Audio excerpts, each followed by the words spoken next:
One of my favorite pastimes is to enjoy a cup of coffee in a cafe or somewhere where there's lots of people and just watch. This one particular time I was enjoying a phenomenal cup of coffee while reading a book and, yes, watching people. And I noticed this mom who was trying to deal with a little 7 or 8-year-old boy who wanted a cookie that was sitting on the table. Now, why she'd keep the cookie on the table when she wouldn't let him have it is completely beyond me, but that's not my issue. He started to scream and yell and kick and do all those things that little boys do when they don't get their way, all because he wanted this cookie. The entire time, his little brother, maybe a year or two younger, just sat there patiently enjoying life. It's completely oblivious to the whole conversation. The older boy got so bad and so loud that Mom picked him up by the arm, you know how moms do, and dragged him to the bathroom for what I can only imagine was a convincing discussion.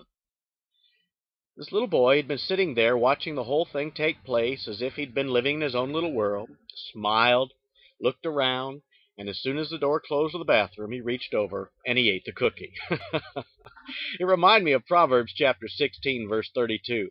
That's the one that says, "Better a patient man than a warrior, a man who can control his temper than one who can take a sitting."